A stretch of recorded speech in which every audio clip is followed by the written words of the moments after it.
네, 지금부터 시작하겠습니다. 저는 오늘 설명회를 진행하게 될 논술 강사 박정준입니다. 반갑습니다.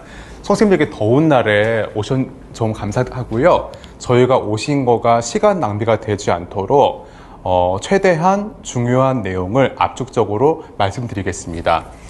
선생님들, 제가 수업을 시작하기 앞서서 수업이 아니라 설명에 앞서가지고 지금 아이에게 세 가지가 필요한 힘을 말씀드리겠습니다. 이 첫 번째는 시간입니다. 두 번째는 마음입니다. 세 번째는 교재입니다. 이게 무슨 말이냐면은 지금 입시 같은 경우에는 사실은 아이들의 다양한 능력을 평가하기보다는 이 시간 관리 능력을 나날이 중시하는 방향으로 가고 있습니다. 그런 만큼 우리가 만약에 지금 수능 문제지를 보면은 굉장히 놀라고 당황스러워하고 어이가 없어해요. 그런 이유들은 이렇게 제한된 시간 동안에 이런 방대한 분량의 시험을 풀 수 있다고 보이지 않습니다. 하지만 우리 아이들은 장차 그런 긴 문제를 다뤄야 될 아이들이에요. 그런 만큼 공부할 때 아이들이 늑장으로 공부하거나 천천히 공부하거나 태평할 경우에는 장차 이 아이는 제 아무리 우수한 아이로 성실할지언정 좋은 기회를 받기 어렵습니다. 그런 만큼 저희들은 최대한 공부할 때는 시간을 아껴서 공부할 수 있는 노하우를 초등 과정부터 행동으로 가르치고 있습니다. 두 번째는 마음인데 사실은 적지 않은 학원은 아이들을 끊임없이 평가하고 윽박 지르고 혼내줍니다. 이러한 과정 속에서 우리 아이들은 이 자존감도 낮아지고 그 다음에 용기를 잃게 되고 심지어 극단적인 경우에는 공부에 대해서 약간 체념하면서 이른바 포기하게 되는 아이들이 적지 않습니다. 그런 만큼 저희들은 그렇게 아이들을 울면서 강제로 끌고 가는 게 아니라 아이가 스스로 나는 할 수 있어. 이만큼은 할 수 있어. 해보니까 괜찮아. 나중에 나도 어엿하게 공부 잘할 것 같다는 자신감을 갖고 올라가도록 저희들은 최대한 아이들의 마음을 긍정적으로 동기부여하면서 이 자기주도가 되는 강한 아이로 기릅니다. 세 번째는 교재 말씀드렸는데요. 선생님들, 아이들이 장차 명문대 가고 안 가고의 중요한 능력의 하나는 바로 교재 활용과 교재 분석에 있다고 저는 생각합니다. 이 교재는 모든 아이가 똑같이 받습니다. 하지만 교재를 어떻게 분석하고 암기하고 활용하는가는 또 다른 능력입니다. 그런 만큼 이것들을 아이들한테 스스로 그냥 하라고 하면 아이들은 중요한 거를 짚지 못한 채 격가지를 갖고 공부하거나 시간을 효율적으로 못 쓸 수가 있습니다. 그런 만큼 저희들은 이 교재에 대해서 아이들이 이것들을 중요한 거, 덜 중요한 거, 안 중요한 것들을 분별함으로써 중요한 거 위주로 공부해서 장차 이 아이가 가장 시간을 아끼면서 정답을 재빨리 찾는 인재로 기르는 저희 과정을 말씀드리고요. 선생님들, 저희 학원의 중요한 거는 신뢰입니다. 어떤 의미냐면은 교육의 3주체는 부모님이 계시고 학생이 있고 그 다음에 교사나 강사가 있습니다. 그런데 이 셋 중에서 보면은 서로 간에 믿음이 많고 존중하면서 의지할 때 이 아이들의 미래는 가장 일치월장합니다. 엄마 아빠가 제 아무리 아이를 아끼실지언정 집 밖에서는 보기 힘드시잖아요. 근데 그럴 때 어떤 교사나 강사가 우리 아이를 보호자 같은 어버이 같은 마음으로 본다면은 우리 아이의 미래는 일치월장할 겁니다. 그런 만큼 저희 학원에서는 이 아이에 대해서 학원에서만큼은 저희가 책임감과 의지를 갖고 장차 이 아이가 자기의 능력을 긍정적으로 펼치도록 저희들은 만반의 준비를 하고 있습니다. 지금 제가 보면서 말씀드리겠습니다. 선생님들, 저희가 지금 만든 화두는 초석이 되는 특별한 초등 국어입니다. 이 초석이라는 것들은 말 그대로 이 아이가 지금은 아직 어리고 입시에서 멀어 보이지만 지금 익히고 공부한 것들이 평생 이 아이가 잊지 않고 활용할 수 있는 국어, 논술을 저희 가르칩니다. 선생님들, 저 논술 강사인데요. 우리들은 그 초등 논술에 대해서 적지 않은 오해가 있습니다. 선생님들, 논술이란 것들은 초등, 중등, 고등이 학년으로 구분하는 건 맞습니다. 하지만 내용상 반복적으로는 차이가 없습니다. 왜냐면은 논술의 어떤 기본 방침은 초등 논술과 대입 논술이 차이가 없다고 해도 과언이 아닙니다. 그런 만큼 저희들은 지금 가르치는 논술의 이 기술이 어릴 때만 사용하는 어떤 재밌는 방법이 아니라 이것들의 단계가 심화가 되고 난도가 높아질 뿐 이 아이가 계속 활용할 수 있는 그런 논술을 가르치고, 국어 역시 지금 익히는 내용들이 장차 이 아이가 수능 공부할 때까지 기억해서 활용할 수 있는 것들을 가르치고 있습니다. 저희는 말씀드린 게 바로 지금부터 시작하는 건데, 사실 뭐 이렇게 다양한 말이 많습니다. 어떤 경우에는 초4 때부터 해야 된다 등등 많지만 저희들은 지금 당장 이 아이가 이 세 가지 능력을 잘 관리한다면은 이 아이는 능력에 비해 더욱더 우수한 아이가 됨으로써 원하는 삶을 살 수 있는데 도움이 됩니다. 선생님들, 저는 지금 스페시다라고 생각하는데요. 우리 아이가 이 세 가지를 하면 되는데, 선생님들 제가 이 말씀 드리고 싶은데요. 우리들이 보통 우리 아이에 대해서 사실은 엄마 아빠들이 평가를 하고 싶어 해요. 제일 중요한 거는 우리 아이가 어떤 수준에 도달해 있는지를 궁금해합니다. 그런 만큼 어떤 경우에는 돈을 내시고 평가를 받기도 해요. 그런데 사실 이것들은 어렵지 않습니다. 애가 능력이 있나 없나를 볼 때 가장 중요한 거는 바로 요약입니다. 요약이란 것들은 이해를 해야지만 할 수가 있어요. 그래서 우리 아이가 텍스트의 내용을 정확히 이해할 경우에는 요약이 간단 명료하고 정확히 됩니다. 그런데 우리 아이가 책을 이렇게 주마간선으로 읽을 경우에는 이 두 가지가 불확실해져요. 일단 이해가 약하다 보니까 요약이 굉장히 길어지고 장황해집니다. 그런데 그런 만큼 우리 아이가 책을 읽을 때는 책을 모든 것들을 성실하게 읽는 게 중요한 게 아니라 책에서 중심 문장을 찾아야 되고 핵심어를 찾아야 되고 중요하지 않은 것들을 솎아낼 때 이 아이는 시간을 아끼면서 공부를 잘할 수가 있습니다. 근데 그 능력은 타고난 아이들도 있습니다. 하지만 보통은 훈련으로 반복으로 될 수 있기 때문에 저희들은 그런 마음가짐으로 가르치고 있고요. 두 번째는 비판적 사고력이라는 건데 선생님들 생각해 보십시오. 이 교재 읽을 때 어떤 애들은 이런 애들이 있어요. 재밌었어요. 주인공이 착해요. 불쌍해요. 끝난 애들이 있어요. 하지만 어떤 애들은 습관적으로 주인공이 불쌍한 이유를 생각해 봐요. 그래서 우리가 어떻게 도와줄 수 있지? 라고 생각해요. 어떤 작품 보면 화가 나요. 어떻게 이런 일이 있을 수가 있어, 한국에서? 그럼 생각해봐요. 원인이 뭘까? 이런 애들은 바로 이게 공부의 시작이고 장차 이 아이는 빼어난 아이로 클 수가 있습니다. 그런 만큼 저희들은 항상 책을 읽을 때 그냥 수동적으로 무비판적으로 읽는 게 아니라 너가 어른처럼 분석하면서 읽으라고 가르치고 있고요. 세 번째는 선생님들 이런 우리가 또 오해가 있습니다. 저는 그 대학원에 공부했을 때 들은 말인데 이 논리적인 게 부족한 글들이 있어요. 그런 그 사람들이 이렇게 변명할 수 있어요. 나는 매우 똑똑하고 열심히 공부했는데 글쓰기가 약해서 글이 좀 산만할 뿐이야. 하지만 내 머리는 너무 좋아. 라고 하는 사람들이 있거든요. 저도 그랬습니다. 그런데 그때 교수님이 저한테 일침을 가하셨습니다. 논리적인 사람은 비문을 쓸 수가 없다는 거예요.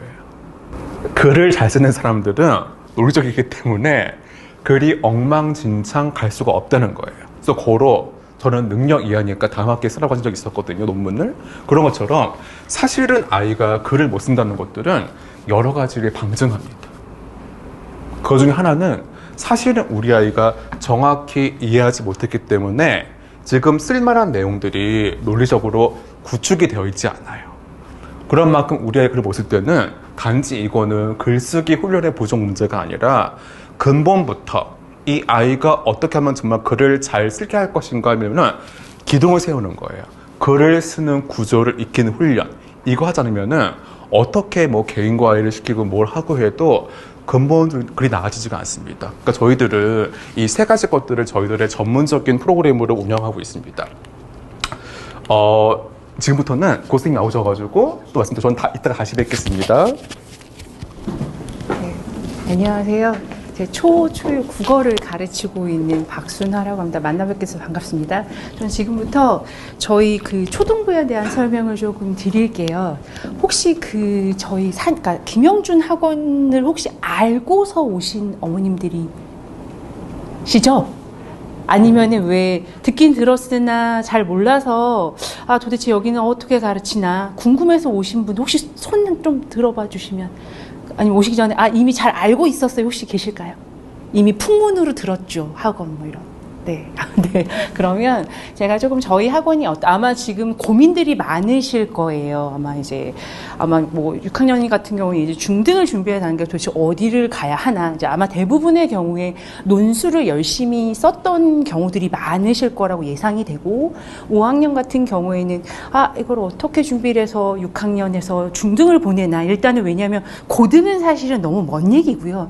일단 중등 가서 이제 왜냐면 입시 제도가 워낙 많이 바뀌었기 때문에 사실은 조금 템포가 훨씬 더 빨라졌어요. 그래서 저희가 맨날 선생님들끼리 아이들 너무 불쌍해서 어떡하냐고 저희도 막 그런 얘기를 하거든요. 근데 이제 현실이 그러다 보니 그러면 이제 우리 아이들에게 나중에 중고등 가서 그래도 좀 아이들이 덜 고생할게, 그때 가서 막 시간 없어가지고 헉적 되지 않게, 그럼 도대체 무엇을 왜냐면은 공부를 대신해 줄 수가 없잖아요. 그래서 아이가 그러면 어떻게 준비를 해야 나중에 공부할 때 그래도 덜 헉헉거리면서 할 수 있는지, 그 방법론에 대한 얘기를 조금 드리려고 해요, 저는. 그래서 저희 초등부는 저희 학원이 지금 올해로 개원 20주년이 됐어요.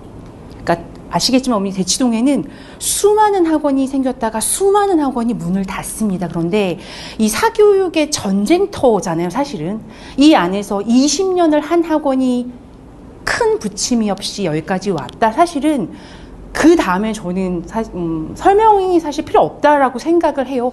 분명히 학원이 살아남은 데는 그만한 이유가 있을 것이고, 지금도 여전히 건재하는 학원이기 때문에. 그래서 저희 초등부는 그러니까 저희 학원 같은 경우는 초등부부터 고등까지 이제 대입까지 다 쭉 연결이 되어 있다라는 큰 장점이 있고요.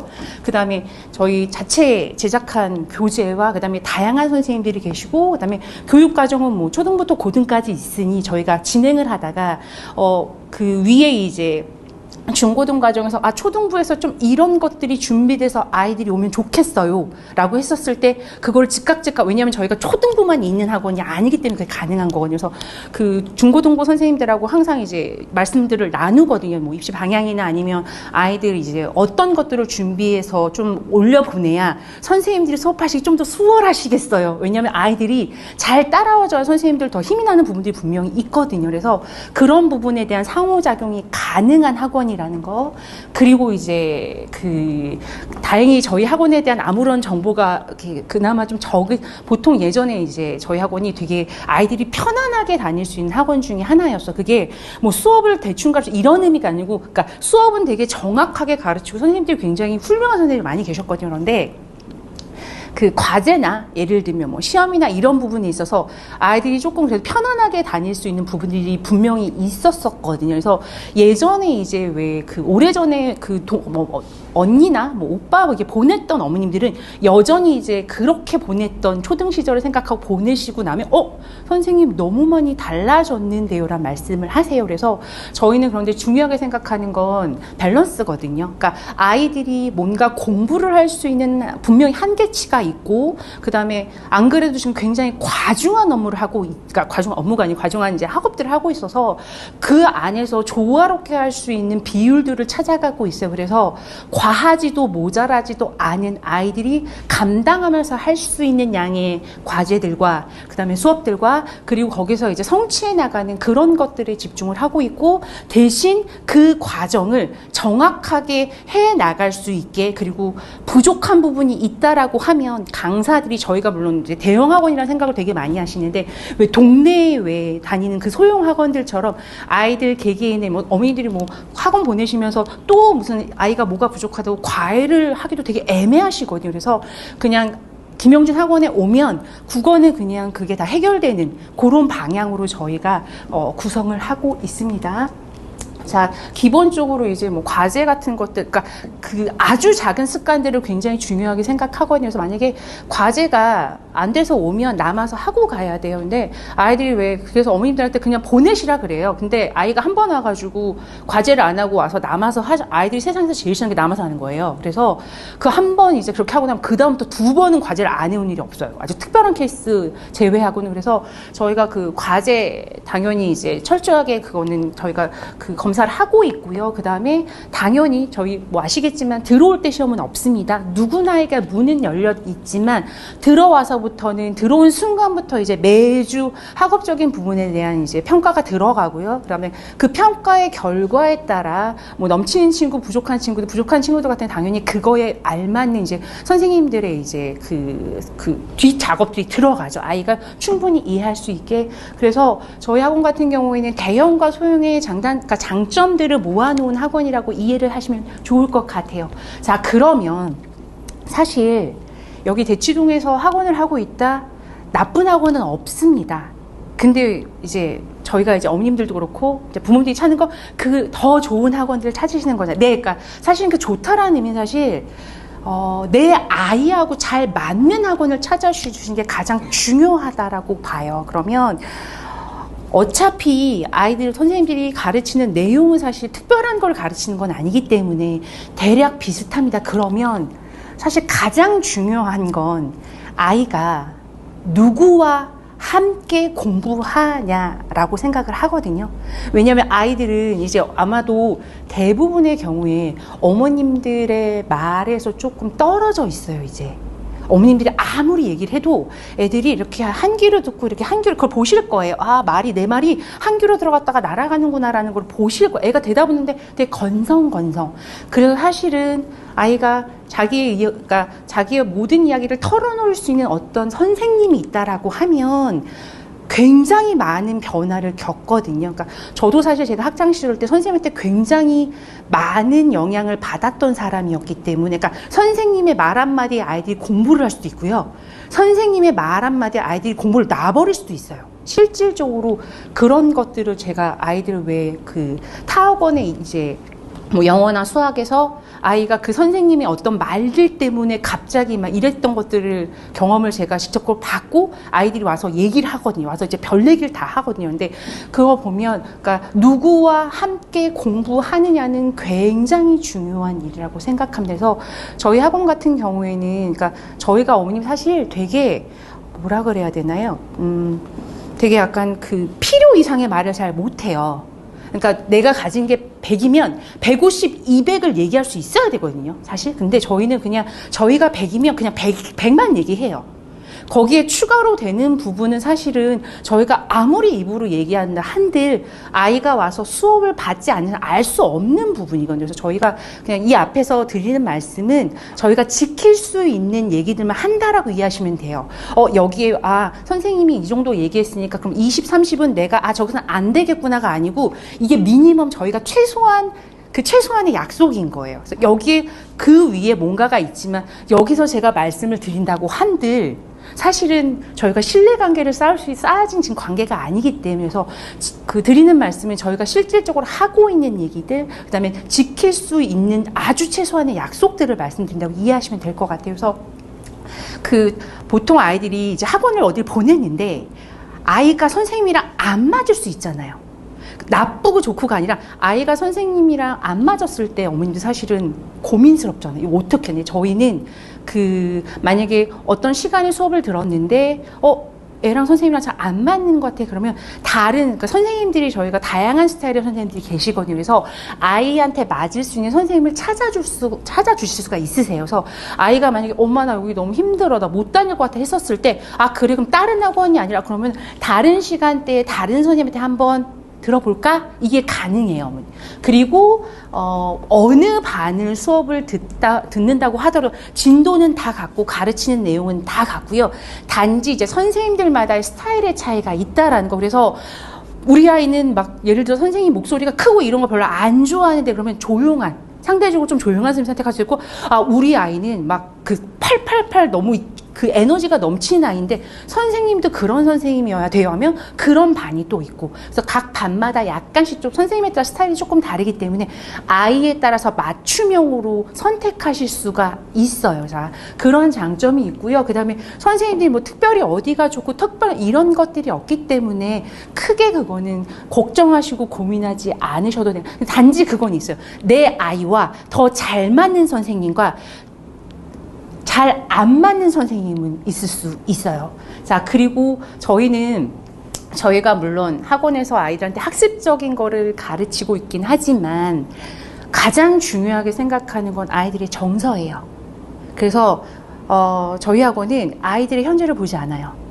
지금 뭐 난다긴다 하는 애들도 있거든요. 저희 학원에 뭐 올림피아드 금상박 막 이런 친구들도 있어요. 근데 그 친구들, 그러니까 잘하는 친구들은 잘하는 친구대로 봐줘야 되는 부분이 있고, 그 다음에 현재는 훨씬 더 많이 채워져 가야 되는 친구들이 있거든요. 그러면 그 친구들 같은 경우는 저는 항상 아이들한테 얘기해요. 선생님은 지금 너희의 현재를 보지 않아. 선생님은 6개월 후에 너를 보면서 생각해. 6개월 후에 너를 그려가면서. 그러니까 저희 지금 김영준 학원 선생님들은 현재를 보지 않아요. 물론 현재 중요해요. 왜냐면 체킹은 해야 되거든요. 이 아이 상태가 지금 현재는 어떤지. 그런데 저희가 보는 건 6개월 후에 김영준 학원의 초등부의 문을 열고 나갈 때의 모습을 상상을 하고, 그리고 들어와서 그만큼의 그러니까 성장을 이루어서 가는 것들을 꿈꾸는 선생님들이라는 걸 좀 알아주셨으면 좋겠어요. 그래서 아이들한테 뭐 학습적인 건 당연히 기본적인 거고요. 그 다음에 선생님하고의 정서적인 유대관계가 어머니 진짜 끈끈하게 맺어지면 공부를 안 하던 아이들도 공부를 하고요. 공부를 잘하던 아이들은 더 해요.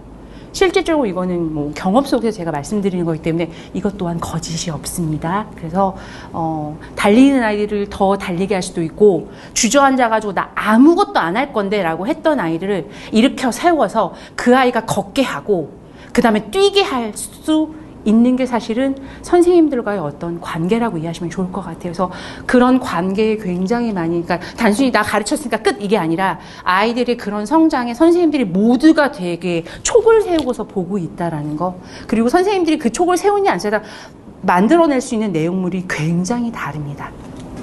자, 그럼 저희는 수업 구성 말씀드리면요. 그러니까 3시간 동안의 논술 선생님, 그러니까 1시간 반은 논술 수업이고요. 1시간 반은 이제 국어 수업으로 이루어져 있습니다. 그러니까 논술에서는 자유롭게 생각을 펼치고 그다음에 이제 글쓰기를 한다라고 하면, 국어는 나의 생각은 중요하지 않거든요. 국어는 오로지 뭐만 남아야 되냐면 필자의 생각만 중요한 거예요. 그래서 그러니까 필자가 하고 싶은 이야기가 뭔지, 사실은 지금 아이들 학습량이 굉장히 많이 늘어났기 때문에 도와주시려면 뭐냐면, 국어를 잘하면 좋은 건요, 잘 버려요 아이들이.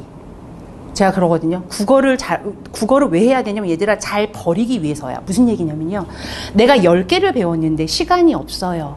그러면 정보의 서열화를 해야 돼요. 이 10개 중에서 건질 거 5개와 버릴 거 5개를 정확하게 구분을 해내서, 그러니까 시간이 많을 때는 상관이 없었는데 시간이 굉장히 촉박하게 주어진단 말이에요. 그러면 그 안에서 버릴 것과 취할 것을 구별해내야 되거든요. 결국은 아까 전에 논 선생님이 말씀하신 그 요약이에요. 중요한 정보를 추려내야 돼. 아이들이 공부를 정말 너무 하는데 성적이 안 나온다 그러면 이 아이가 뭘 공부를 하고 있나를 보셔야 돼요. 쓸데없는 것까지 다 하고 있는지 아닌지. 그래서 아이들 나중에 니네 왜 옆에 주변에서 보면 다 노는데 공부 잘하는 친구들이 있죠. 이 친구들이 공부를 되게 효율적으로 해서 그래요. 국어를 잘하면 굉장히 효율적인 공부가 가능하고, 그리고 영어, 그 다음에 뭐 다른 과목에 영향을 굉장히 많이 미쳐요. 영어 지금 초등학교에서 굉장히 잘하다가 중고등학교 때 확 무너진 친구들이 뭐가 문제가 생기냐면요, 국어에서 문제가 생겨서 그래요. 그래서 아이들이, 고등학교 애들이 뭐라면 영어는 쉬운 국어 버전이라고 얘기하거든요.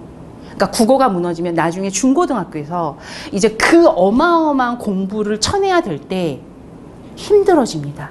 그러니까 단순히 국어 시험을 이 접근은 초등은 맞지 않다라고 생각을 해요. 그러니까 저희 초등은 그 아주 튼튼한 기초적인 힘, 내가 학습을 감당할 수 있는 그 그릇을 키워주는 과목이라고 이해하시고 접근해 주시는 게 맞지 않을까라고 생각을 합니다.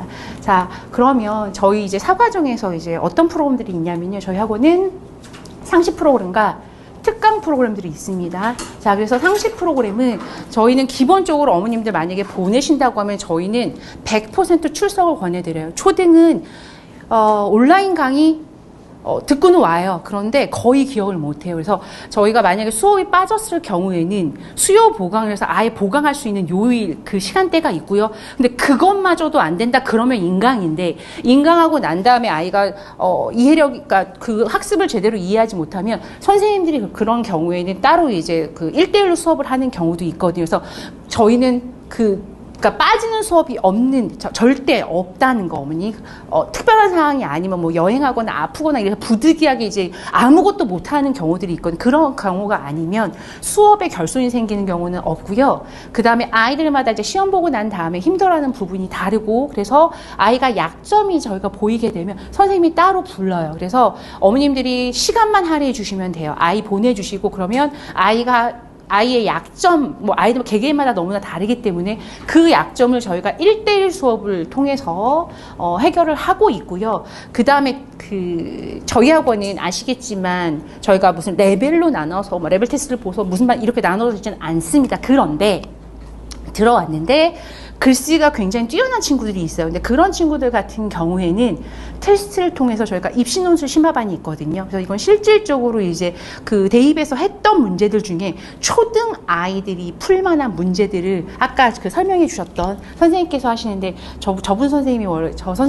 박정수 선생님이라고 하시는데요. 저분이 원래 고등 입시 논술 하시던 분이세요. 그래서 초등 단계에서 이제, 왜냐면 그 고등에서 실질적으로 입시를 해보셨기 때문에 초등 단계에서 어떤 것들을 준비해서 하면 좋은지를 정확하게 아시고, 아이들이 되게 글이 간결해져요. 그러니까 왜 아이들이 어머니 글은 되게 긴데 읽어보면 결국은 한 줄짜리인 아이들이거든요. 근데 글은 5줄인데 5줄이 다 다른 아이들이 있어요.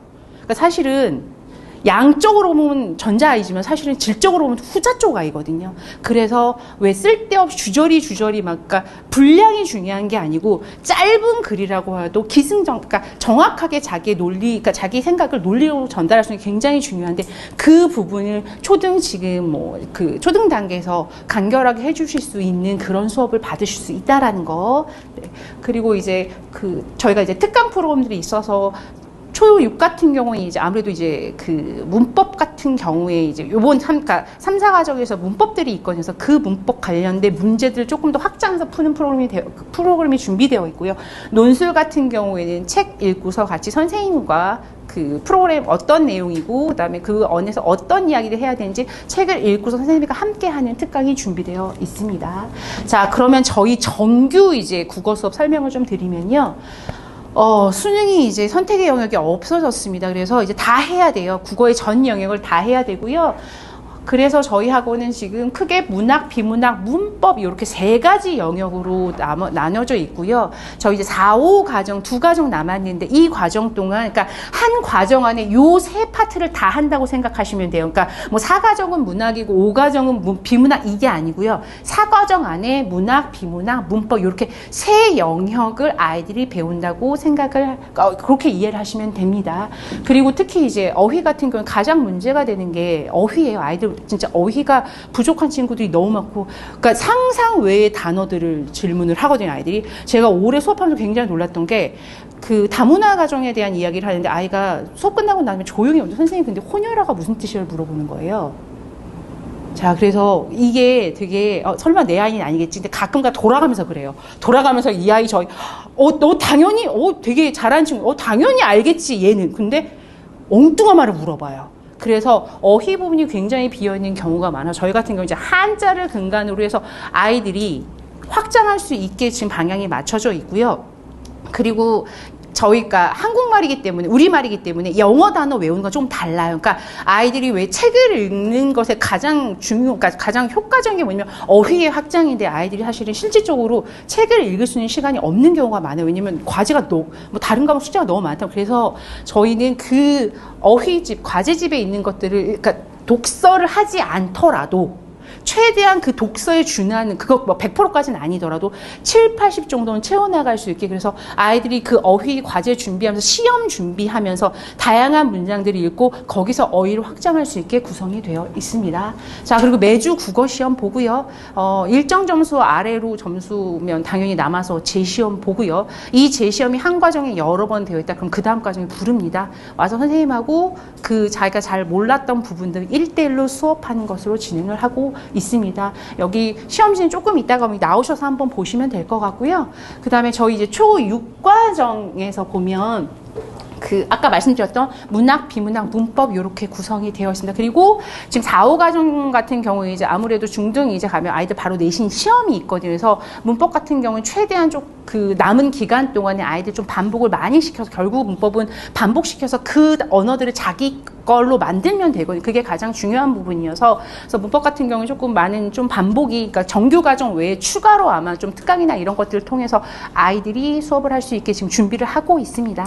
자, 저희 이제 지금까지는 제가 국어 수업이었고요. 사실 국어를 잘 하려면 그 선생님, 그러니까 일단은 과목이 재밌으면 돼요. 그래서 아이들이 저희는 아까 말씀드렸지만 아이들한테 지금 와서 이 아이가 뭐 잘하고 이건 사실 저희들은 죄송한데 하나도 중요하지 않아요. 잘하는 친구들과 그 다음에 현재 잘 못하는 친구들은 가야 되는 길이 다르기 때문에 그 아이들에 맞춰서 저희가 보고 있고요. 그리고 그러니까 초등의 국어는 제일 중요한 게 저희는 아주 작은 성공의 경험들을 맛보는 게 중요하다고 생각해요. 그러니까 내가 지금 80점 맞는데 그 80점 맞는 아이한테 100점 맞으라고 하면 안 되거든요. 그러니까 80에서 80이나 해볼만 해요. 예를 들면 80에서 84? 근데 결국 가면 100점보다 더 높은 점수는 없거든요. 근데 그 작은 성취의 경험들을 초등과정에서 만들어주는 게 굉장히 중요하고 그 과정을 통해서 아이들이 자기를 믿게 되거든요. 그래서 김영준에 오시면 그런 작은 성공의 경험들을 아이들이 맛볼 수 있다라는 거 그리고 자기를 조금 더 긍정적으로 바라볼 수 있게 하는데 선생님들이 애정을 쏟고 있고 그래서 그렇게 그 방향으로 아이들이 변화해 가고 있다는 것을 꼭 말씀드리고 있습니다. 자, 여기까지 국어였습니다. 감사합니다. 네, 다시 뵙도록 또 반갑습니다.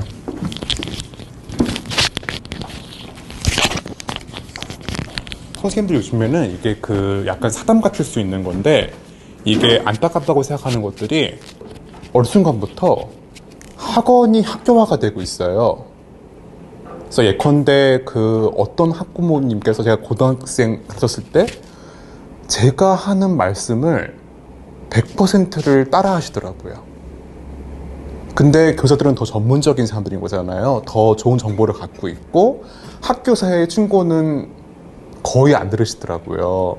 근데 지금은 학원이라는 것들이 보면 학교에서 아이들이 와가지고 여기서 예의에서부터 교우과 함께 진짜 공부를 하게 되더라고요. 그러니까 저희들은 사실 강의하면서도 조금 씁쓸한 면들이 없지 않아 있는데 대신 저희들은 여기에 온 아이들이 이 공간에서 그냥 무한 경쟁가가 잘났다 그런 게 아니라 잘 크도록 선생님 제가 대학에서 강의하고 있는 사람인데요. 요즘에 20대들한테 제일 키워드가 뭔지 아세요? 저는 참 들으면서 공감과 동시에 마음이 아팠는데 이런 말을 하더라고요. 패배주의. 우리가 다 익숙하게 알 수 있는 건데 이른바 어떤 그 GNG들이 이러는 거예요. 나는 장차 엄마 아빠보다 가난해질 것 같고 아파트도 못 살 것 같고 자가용도 어려울 것 같고 결혼, 출산, 언감생심 이걸 생각하니까 많은 꿈들을 포기한 채 작게 살아가는 것들을 익히더라고요.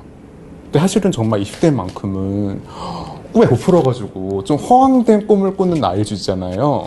제가 안타까웠는데 사실은 이게 문제가 되는 것들이 계속 스며드는 거예요. 어린 아이들에게. 사실 아이들도 이렇게 엄마 아빠하고 지금은 부유하게 사는 것들을 만족해하고 감사하고 있지만 동시에 큰 불안이 있어요. 이거는 한시적인 행복이다. 내가 좀 더 크면 나는 엄마 아빠 달라질 것이다라는 그런 불안감이 크더라고요. 그러니까 저희들은 이제 그런 거에 대해서 항상 수업할 때 그런 부정적 말들을 하면은 말이 씨가 된다. 그래서 항상 희망차게 바라보게 하는 건데, 그러니까 저희의 가르치는 어떤 내용들은 많은 것들이 사실 아이들의 인성 만들기, 나를 사랑하게 다음에 내가 용기 있게 실천해 보게라는 것들을 가르치는 것들을 저희가 모아져 있습니다.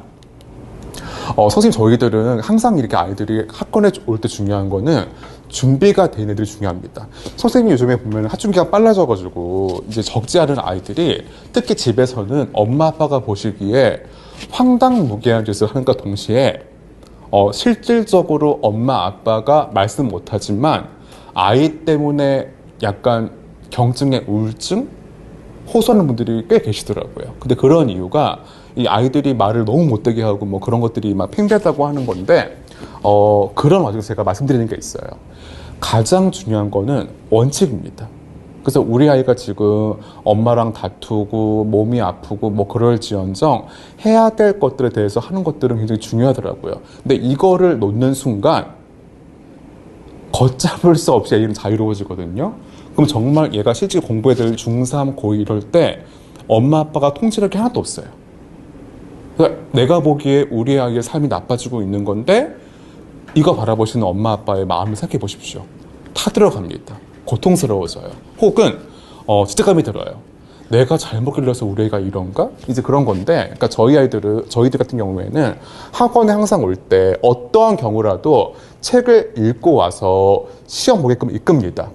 이제 그거 도자 같은 경우에는 이런 것들을 함께 발표해 봄으로써 하는 게 저희들은 학원 구성이 다양하잖아요. 학생들 수준이. 그런 만큼 저희들은 어려운 문제는 이른바 똑똑한 아이에 주고 좀 쉬운 것들은 도전한 아이들 줍니다. 그러면서 우리 모두가 다 발표하고 정답 맞추고 칭찬 듣는 기회를 제공함으로써 이 아이가 좀 밝게 크도록 하고 있고요. 그리고 마지막에는 글을 쓰는 것들을 하고 있습니다.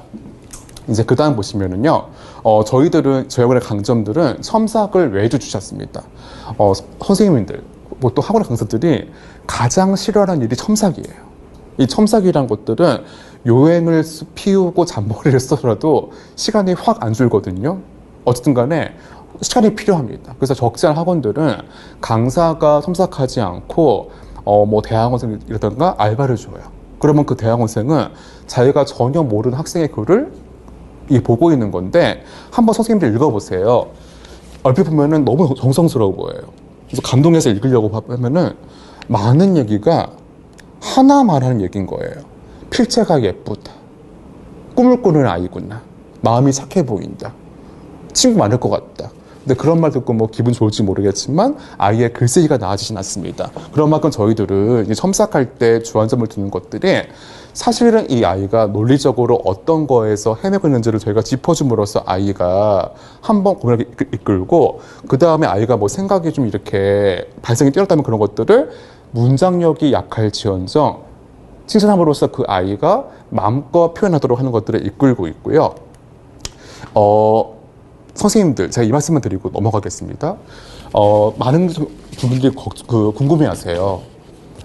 저희 애가 초3 때부터 초5 때부터 국어를 꾸준히 했어요.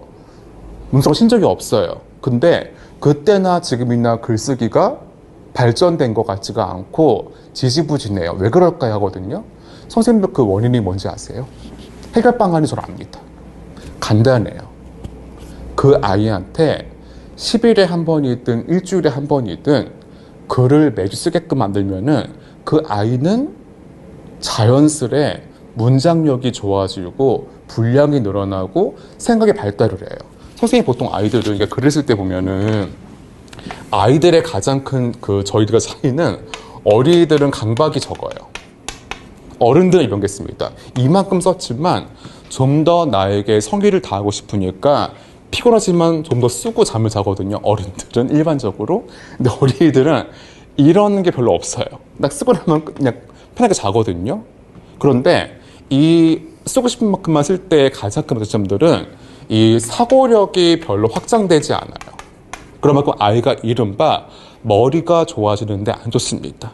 하여 저희들은 항상 글을 쓸 때 좀 더 쓰게 하는 이유가 쓰다 보면서 뭔가 생각하거든요. 어떤 걸로 내용을 채울까 하다 보면 아이들은 그때 글이 발전하게 돼 있는 거고, 선생님이 이거를 꾸준히 하다 보면 저희 학원에서는 성적이 A, B, C가 나와요. 그런데 A가 많이 나올 경우에는 그 아이에게 제가 준비한 선물을 줍니다. 그럼 아이들은 받고 싶은 마음에 A 받도록 글을 써요. 이거 하나는 글을 길게 쓰는 거예요. 성의 있게 쓰는 거예요. 좋게 쓰는 거예요. 이때 아이들은 가랑비에 정말 그 몸 젖듯이 글쓰기가 체화가 됨으로써 글이 좋아지고, 선생님들 제가 이 말씀 드리고 싶은 거 있는데요. 선생님들 학원이라든가 개인 교수 정하실 때 저는 이것만큼은 제가 노하우 아는 것 같아요. 뭐냐면은 좋은 선생님이라는 건 다양하게 있을 수 있는데, 가장 제가 뭐 훌륭하신 분들은 이 애가 지금 수학을 포기하려고 그래요. 자신감이 없고 학원에 와서 맴돌아요. 멈춰 있어요. 그러면 적지 않은 강사들은 그때 걔를 포기해버려요. 왜냐면 수업할 때는 그게 편하거든요. 근데 정말 좋은 분들은 그 애한테 쉬운 수학 문제를 제시해서 풀게끔 만들어요. 그럼 애는 그것도 못 풀어요. 선생님이 도와주세요. 혼자 풀게 하는 게 아니라 힌트도 주고 격려도 하고 좀 풀어주기도 해요. 그럼 걔는 그 문제 풀거든요. 이게 시작이에요. 이게 쌓이다 보면 그 아이는 순간에 중간 문제도 풀어요. 근데 애가 때가 되면 그때 엄마한테 이런 얘기를 합니다. 엄마, 나 이 수학학원 너무 싫어. 선생님 너무 힘들어. 기빨려. 끊어줘. 선생님들 이때가 실은 결정적인 시기예요. 절대 끊으시면 안 돼요. 이 학원은. 애들은 자기가 이렇게 급상승을 할 때 그때 스트레스가 너무 크기 때문에 내려놓고 싶어요. 그래서 그때는 막는 방법이 기빨려 끊으려거든요. 근데 그때 놔두면은 정말 애는 수학이 잘하게 됩니다. 근데 선생님들, 애가 이게 한번 이렇게 딱 띄게 되면은 이 아이는 그거를 정확히 체득한 거거든요. 이거를 영어랑 국어 공부할 때도 똑같은 마음가짐으로 임합니다. 어려움이 왔을 때 회피하고 도망가고 요행하는 게 아니라 생각하는 거예요. 내가 앞으로 3개월만 고생하면은 나 영어 잘할 수 있어. 그럼 애는 해요. 근데 보통 저희가 보기에 공부를 안 한다는 애들의 안타까운 점들은 이런 체험이 전무해요. 더 안타까운 거는 학원으로 가득 찬 인생이거든요. 그 아이의 인생이. 근데 이런 좋은 강사가 아이 옆에 한 명도 없어요. 그냥 방관하는 거예요.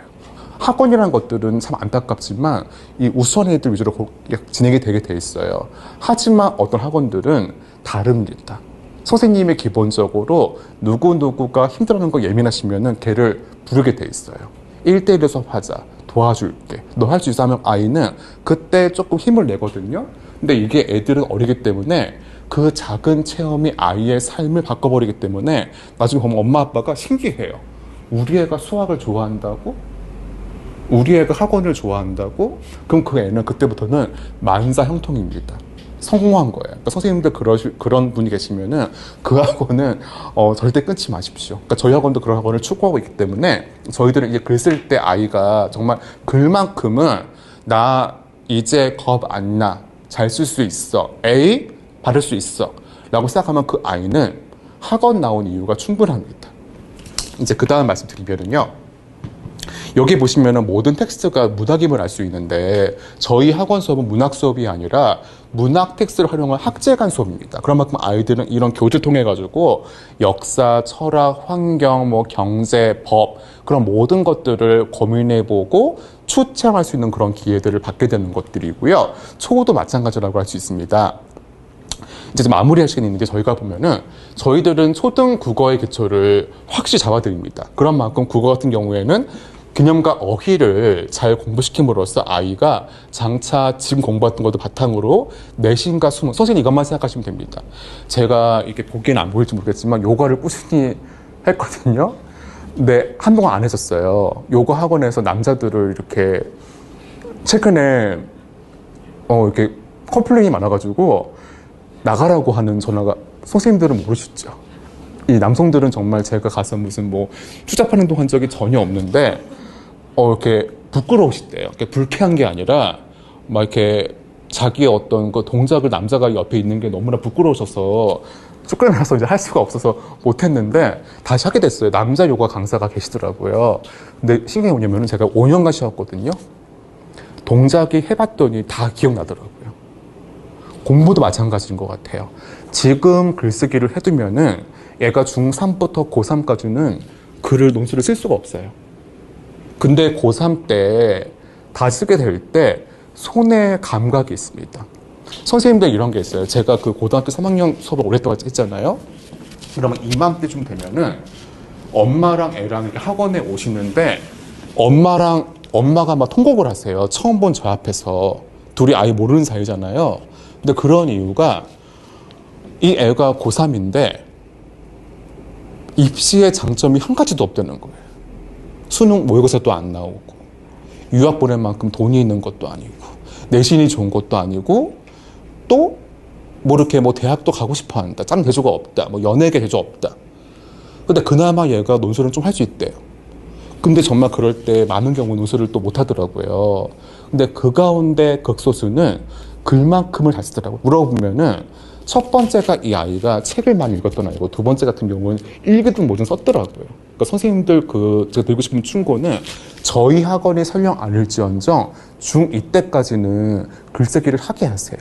책도 읽히시고. 이것들이 당장은 모르겠지만 보릿고개 때 곳간에 곳간에 있는 식량처럼 아이에게 쓰입니다. 그런 만큼 저희들은 논술 경우에는 매주 글을 읽으면서 장차적으로는 이 아이가 지금 배웠던 것 바탕으로 해서 나중에 성공적으로 대입 준비하도록. 선생님은 제가 지금 대학에 다닌다고 말씀드렸잖아요. 대학에 보면은 선생님들 이거 비밀 말씀드릴게요. 대학생들의 글쓰기랑 소유 글쓰기 있잖아요. 매우 다를 것 같죠. 한국의 미래일 수도 있는데 사실은 지금 대학생들의 글쓰기가 초등학교 저희 우등반 있잖아요. 한 애들의 글쓰기랑 수준이 대동소이해요. 간명하게라는 표현 있잖아요. 간명하게 써라. 그럼 학생들이 손을 들어요. 시험 보는 중에. 근데 교수님, 네? 근데 여기 간명하게 뜻이 뭘까요? 이렇게 물어보거든요. 그러니까 사실은 지금 잘 배워두면 아이가 되게 좋고요. 저희가 지금부터는 지리 인덱션 할 때 편하게 저희에게 질문해 주시면 저희가 답변 드리겠습니다. 혹시 질문 있는 분 계실까요? 그럼 나머지 내용들은 저희가 1대1 말씀드리고요. 여기서 마무리하는 걸로 하겠습니다. 오늘 다 고생하셨습니다. 선생님들 나오셔서 지금부터는 편하게 저희에게 질문 주시면 저희가 답변 드리겠습니다.